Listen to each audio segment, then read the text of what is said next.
Le grand format de ce soir nous emmène en Thaïlande avec le portrait d'un Français qui s'est lancé dans une incroyable aventure. Il est en passe de devenir une personnalité clé dans la lutte pour l'environnement. Sa cible, les forêts. Son objectif, leur redonner vie. Son entreprise a permis de planter plus de 7 millions d'arbres sur la planète. Les raisons de son combat en images avec Arnaud Miguet et Gaël Caron. Aujourd'hui, dans ce temple bouddhiste du Bon Ratchathani, à l'est du pays, c'est la fête du printemps. Et ses producteurs de riz prient pour de meilleures récoltes. Cette année encore, elle n'a pas été bonne, la faute au dérèglement climatique et au manque d'arbres. Moi, j'espère qu'on aura plus d'arbres à l'avenir, car c'est très bénéfique pour notre communauté. Unis pour une même cause, la reforestation. Et ils ont trouvé leur sauveur, ce Français Tristan Lecomte, 43 ans, l'homme qui sauve les forêts. Dans cette région en voie de désertification, la plus pauvre du royaume, on devrait aujourd'hui voir des rizières. C'est là que Tristan Lecomte et son entreprise interviennent pour venir en aide à ces agriculteurs sur ces terres où plus rien ne pousse.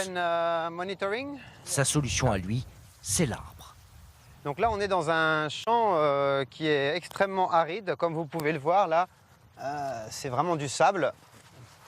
C'est du sable. Et donc, on plante des arbres précisément pour ramener de la matière organique et enrichir les sols. La terre est asséchée par la culture intensive. Certains producteurs de riz vivent avec seulement 800 € par an.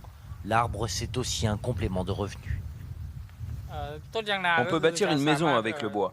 Et puis sous un arbre poussent des champignons qu'on peut vendre. Et son huile, ça donne aussi du biodiesel. Alors ils mettent ces jeunes pousses en terre.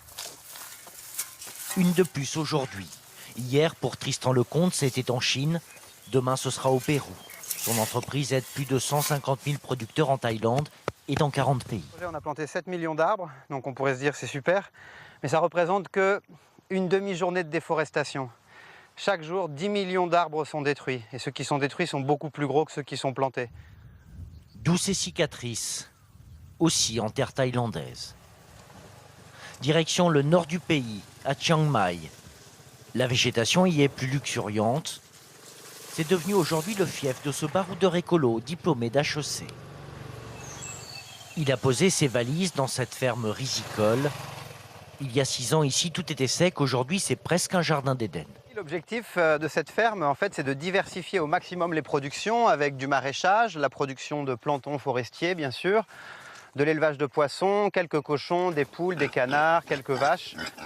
Le but, c'est l'autosuffisance des agriculteurs et au cœur de tout, bien sûr, il y a les arbres. Ceux-là ont été plantés il y a 3 ans.